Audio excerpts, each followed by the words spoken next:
اس فیصلہ کن جواب کے ذریعے ان کی مضحکہ خیز گفت و شنید کی جڑ کاٹ دی گئی۔ سن 4 نبوت میں جب پہلی بار اسلامی دعوت منظر عام پر آئی تو مشرکین نے اسے دبانے کے لیے وہ کارروائیاں انجام دیں جن کا ذکر ہم نے پہلے کر دیا ہے۔ یہ کارروائیاں تھوڑی تھوڑی درجہ بدرجہ عمل میں لائی گئی تھیں۔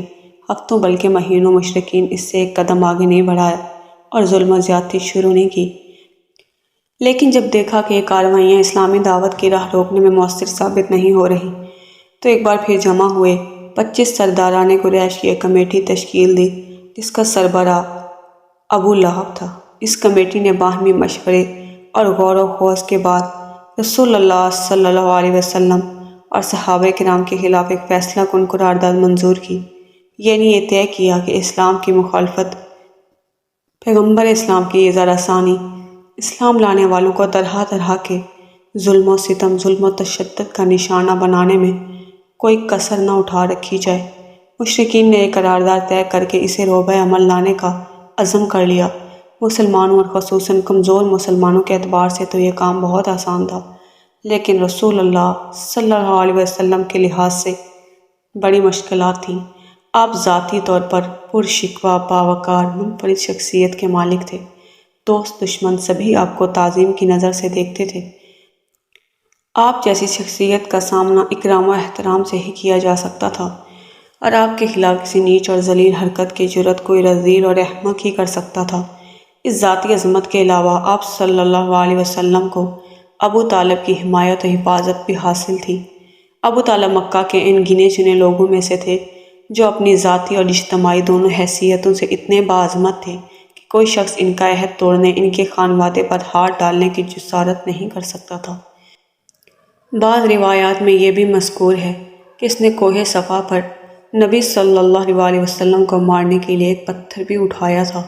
بعثت سے پہلے ابو لہب نے اپنے 2 بیٹوں عتبہ اور عتیبہ کی شادی نبی صلی اللہ علیہ وسلم کی 2 صاحبزادیوں رقیہ رضی اللہ تعالیٰ عنہ، ام کلثوم رضی اللہ تعالیٰ عنہ سے کی تھی، لیکن بعثت کے بعد اس نے نہایت سختی اور درستی سے ان دونوں کو طلاق دلوا دی۔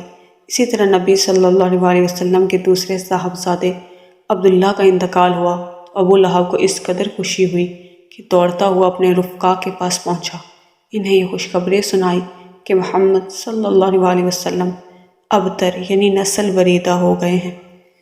یہ پہلے بھی ذکر کیا ہے کہ ایام حج میں ابو لہب نبی صلی اللہ علیہ وسلم کی تقسیم کے لیے بازاروں اور اجتماعات میں آپ کے پیچھے پیچھے لگا رہتا تھا۔ طارق بن عبداللہ محاربی کی روایت سے معلوم ہوتا ہے یہ شخص صرف تقسیم ہی پر بس نہیں کرتا تھا بلکہ پتھر بھی مارتا رہتا تھا، جس سے آپ کی ایڑیاں خون آلود ہو جاتی تھیں۔ ابو لہب کی بیوی ام جمیل، جس کا نام عروہ تھا، جو حرب بن امیہ کی بیٹی ابو سفیان کی بہن تھی، وہ بھی نبی علیہ السلام کی عداوت میں اپنے شوہر سے پیچھے نہ تھی۔ وہ نبی صلی اللہ علیہ وسلم کے راستے میں دروازے پر رات کو کانٹے ڈال دیا کرتی تھی۔ خاصی بد زبان عورت تھی، اس لیے قرآن نے اس کو حمالۃ الحطب کا لقب عطا کیا۔ جب اس کو معلوم ہوا کہ اس کی اور اس کے شوہر کی مذمت میں قرآن نازل ہوا ہے تو وہ رسول اللہ صلی اللہ علیہ وسلم کو تلاش کرتی ہوئی آئی۔ آپ خانہ کعبہ کے پاس مسجد حرام میں تشریف فرما تھے۔ ابو بکر صدیق رضی اللہ تعالیٰ عنہ بھی ہمراہ تھے۔ یہ مٹھی بھر پتھر لیے ہوئی تھی، سامنے کھڑی ہوئی تو اللہ نے اس کی نگاہ پکڑ لی اور رسول اللہ صلی اللہ علیہ وسلم کو نہ دیکھ سکی، صرف ابو بکر رضی اللہ تعالیٰ عنہ کو دیکھ رہی تھی۔ اس نے سامنے پہنچتے ہی سوال کیا، ابو بکر تمہارا ساتھی کہاں ہے؟ مجھے معلوم ہوا ہے وہ میری ہیجو کرتا ہے، باخدا اگر میں اسے پا گئی تو اس کے منہ پہ پتھر دے ماروں گی، خدا کی قسم میں شاعرہ بھی ہوں۔ پھر اس نے یہ شعر سنایا، ہم نے مزم کی نافرمانی کی، اس کے امر کو تسلیم نہ کیا، اس کے دین کو نفرت و حقارت سے چھوڑ دیا، نعوذ باللہ۔ اس کے بعد واپس چلی گئی۔ ابو بکر رضی اللہ تعالیٰ عنہ نے کہا، یا رسول اللہ صلی اللہ علیہ وسلم، کیا اس نے آپ کو نہیں دیکھا؟ آپ نے فرمایا، نہیں، اس نے مجھے نہیں دیکھا، اللہ نے اس کی نگاہ پکڑ لی تھی۔ ابو لہب اس کے باوجود یہ ساری حرکتیں کر رہا تھا کہ رسول اللہ صلی اللہ علیہ وسلم کا چچا اور پڑوسی تھا۔ اس کا گھر آپ کے گھر سے متصل تھا، اس طرح آپ کے دوسرے پڑوسی بھی آپ کو گھر کے اندر ستاتے تھے۔ ابن اسحاق کا بیان ہے، جو گروہ گھر کے اندر رسول اللہ صلی اللہ علیہ وسلم کو اذیت دیا کرتا تھا وہ یہ تھا: ابو لہب، حکم بن ابی علاس بن امیہ، عقبہ بن ابی معیط، عدی بن حمرہ ثقفی۔ یہ سب کے سب آپ کے پڑوسی تھے۔ ان میں سے حکم بن ابی علاس کے علاوہ کوئی بھی مسلمان نہیں ہوا۔ ان کے ستانے کا یہ طریقہ تھا کہ جب آپ نماز پڑھتے تو کوئی شخص بکری کی بچہ دانی اسی طرح ٹکا کے پھینکتا، ٹھیک آپ علیہ السلام کے اوپر گرتی۔ چولہے پر ہانڈی چڑھائی جاتی تو بچہ دانی اس طرح پھینکتے، سیدھے ہانڈی میں گر جاتی۔ آپ نے مجبور ہو کر ایک گھروندہ بنا لیا تھا کہ نماز پڑھتے ہوئے ان سے بچ سکیں۔ بہرحال جب آپ پر یہ گندگی پھینکی جاتی تو آپ صلی اللہ علیہ وسلم اسے لکڑی پر لے کے نکلتے اور دروازے پہ کھڑے ہو کے فرماتے: اے بنی عبد مناف، یہ کیسی ہمسائیگی ہے، اور پھر اسے راستے میں ڈال دیتے۔ سبحان اللہ، اخلاق کا کیا عالم تھا، کس قدر رحمت للعالمین تھے۔ عقبہ بن ابی معیط اپنی بدبختی اور خباثت میں اور بھرا ہوا تھا۔ چنانچہ صحیح البخاری میں حضرت عبداللہ بن مسعود رضی اللہ تعالیٰ عنہ سے مروی ہے کہ نبی صلی اللہ علیہ وسلم بیت اللہ کے پاس نماز پڑھ رہے تھے۔ ابو جہل اور اس کے کچھ رفقا بیٹھے ہوئے تھے۔ اتنے میں باز نے باز سے کہا: کون ہے جو بنی فلاں کے اونٹ کی اوجڑی لائے اور محمد صلی اللہ علیہ وسلم سجدہ کریں تو ان کی پیٹھ پہ ڈال دے؟ نعوذ باللہ۔ اس پر قوم کا بدبخت ترین آدمی عقبہ بن ابی معیط اٹھا اور اونچ ہلا کے انتظار کرنے لگا۔ جب نبی علیہ السلام سجدے میں تشریف لے گئے تو آپ علیہ السلام کی پیٹھ پر ان دونوں کندھوں کے درمیان ڈال دیا۔ عبداللہ بن مسعود کہتے ہیں: میں یہ سارا ماجرا دیکھ رہا تھا مگر کچھ نہیں کر سکتا تھا، کاش میرے اندر بچانے کی طاقت ہوتی۔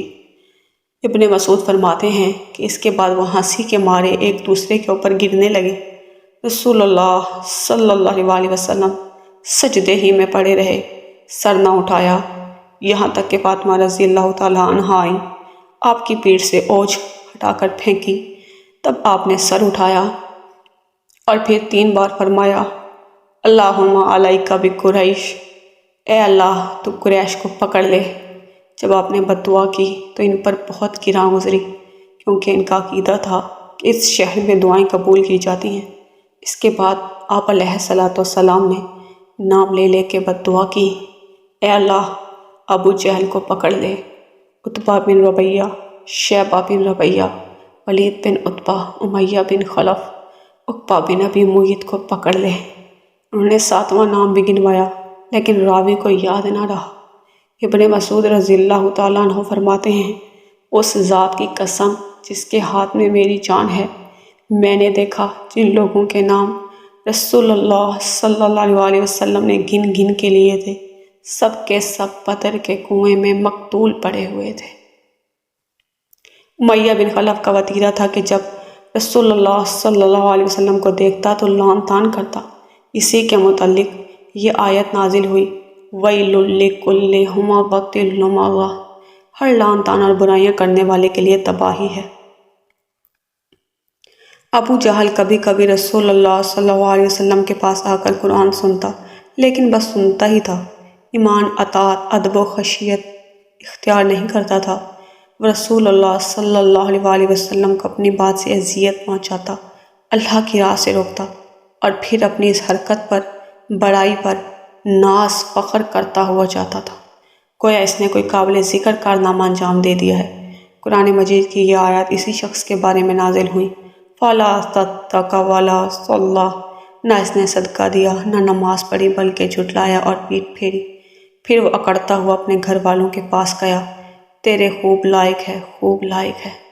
اسی شخص نے پہلے دن جب نبی علیہ السلام کو نماز پڑھتے ہوئے دیکھا تھا تو اسی دن آپ کو نماز سے روکتا رہا۔ ایک بار نبی علیہ السلام مقام ابراہیم کے پاس نماز پڑھ رہے تھے، اس کا گزر ہوا، دیکھتے ہی بولا: محمد صلی اللہ علیہ وسلم، کیا میں نے تجھے اس سے منع نہیں کیا تھا؟ ساتھ ہی دھمکی بھی دی۔ رسول اللہ صلی اللہ علیہ وسلم نے بھی ڈانٹ کر سختی سے جواب دیا۔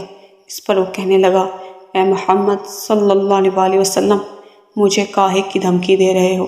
دیکھو، خدا کی قسم اس وادی میں میری محفل سب سے بڑی ہے۔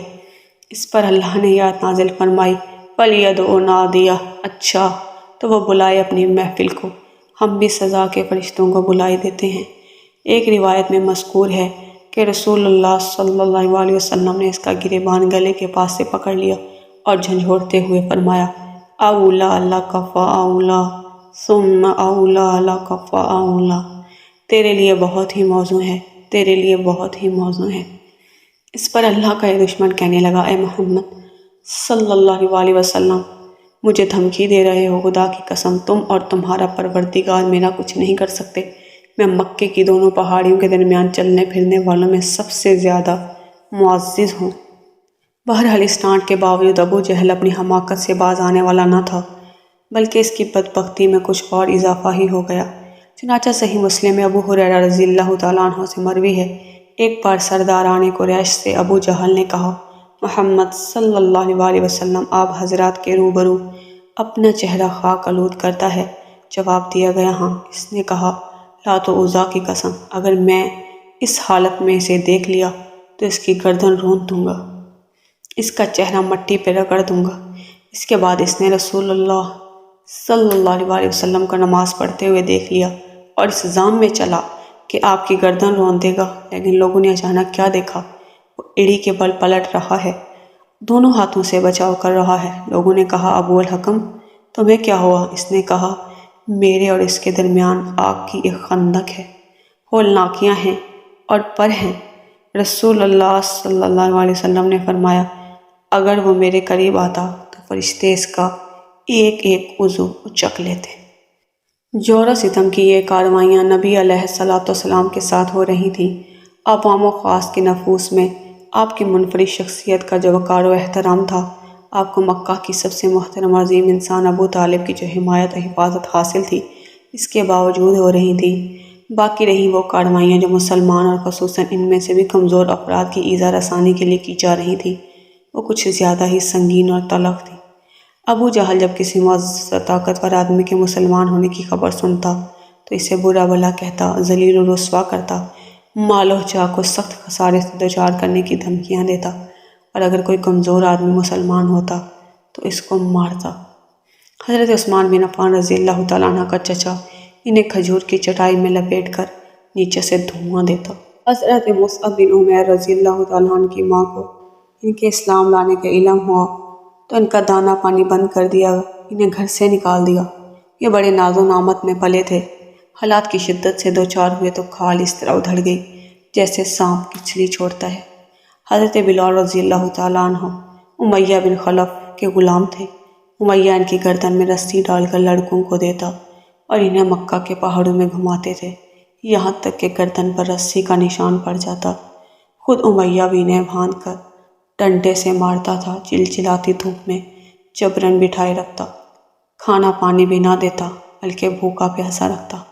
اس سے کہیں بڑھ کر یہ ظلم کرتا، جب دوپہر کی گرمی شباب پر ہوتی، مکہ کے پتھریلے کنکروں پر لٹا کر سینے پہ بھاری پتھر رکھوا دیتا، پھر کہتا، خدا کی قسم تو اسی طرح پڑا رہے گا یہاں تک کہ مر جائے یا محمد صلی اللہ علیہ وسلم کے ساتھ کفر کرے۔ حضرت بلال اس حالت میں بھی فرماتے، آہت آہت۔ ایک روز یہی کارروائی جاری تھی کہ ابو بکر رضی اللہ تعالیٰ عنہ کا گزر ہوا۔ انہوں نے حضرت بلال رضی اللہ تعالیٰ عنہ کو ایک کالے غلام کے بدلے، اور کہا جاتا ہے 200 درہم کے گرام یا 280 درہم کے بدلے خرید کر آزاد کر دیا۔ حضرت عمار بن یاسر رضی اللہ تعالیٰ عنہ بنو مخزوم کے غلام تھے۔ انہوں نے اور ان کے والدین نے اسلام قبول کیا تو ان پر قیامت ٹوٹ پڑی۔ مشرکین جن میں ابو جہل پیش تھا، سخت دھوپ کے وقت انہیں پتھریلی زمین پر لے جا کر اس کی تپش سے سزا دیتے۔ ایک بار انہیں اسی طرح سزا دی جا رہی تھی، نبی صلی اللہ علیہ وسلم کا گزر ہوا۔ آپ صلی اللہ علیہ وسلم نے فرمایا، آل یاسر صبر کرنا، تمہارا ٹھکانہ جنت ہے۔ آخر کار یاسر ظلم کی تاب نہ لا کر وفات پا گئے، اور سمیہ رضی اللہ تعالیٰ عنہ جو حضرت عمار کی والدہ تھیں، ان کی شرمگاہ میں ابو جہل نے نیزہ مارا اور وہ دم توڑ گئیں۔ یہ اسلام میں پہلی شہیدہ ہیں۔ حضرت عمار رضی اللہ تعالیٰ عنہ پر سختی کا سلسلہ جاری رہا۔ انہیں کبھی دھوپ میں تپایا جاتا، کبھی ان کے سینے پہ سرخ پتھر رکھوائے جاتے، کبھی پانی میں ڈبوئے جاتے۔ ان سے مشرکین کہتے تھے، جب تک تم محمد صلی اللہ علیہ وسلم کو گالی نہ دو گے یا لات و عزیٰ کے بارے میں کلمہ خیر نہ کہو گے، ہم تمہیں نہیں چھوڑ سکتے۔ حضرت عمار رضی اللہ تعالیٰ عنہ نے مجبوراً ان کی بات مان لی۔ پھر نبی صلی اللہ علیہ وسلم کے پاس روتے ہوئے معذرت کرتے ہوئے تشریف لائے۔ اس پر یہ آیت نازل ہوئی، جس نے اللہ پر ایمان لانے کے بعد کفر کیا اس پر اللہ کا غضب اور عذاب عظیم ہے، لیکن جسے مجبور کیا جائے، اس کا دل مطمئن ہو تو اس پر کوئی گرفت نہیں۔ حقیقت اللہ کی راہ میں ظلم و ستم کا نشانہ بننے والوں کی فہرست بڑی لمبی ہے، بڑی تکلیف دہ بھی۔ حالت یہ تھی کہ جب کسی کے مسلمان ہونے کا پتہ چل جاتا تو مشرکین ان کے در پہ آزار ہو جاتے تھے۔ ان ستم روانیوں کو دیکھتے ہوئے آخر کار رسول اکرم صلی اللہ علیہ وسلم نے صحابہ کرام کو ہجرت کی اجازت دے دی۔ اسی طرح پہلی ہجرت حبشہ عمل میں آئی۔ ہجرت حبشہ کے بعد کے واقعات انشاءاللہ العزیز اگلی قسط میں بیان کیے جائیں گے۔ تب تک کے لیے ہمیں اجازت دیجیے۔ اللہ حافظ۔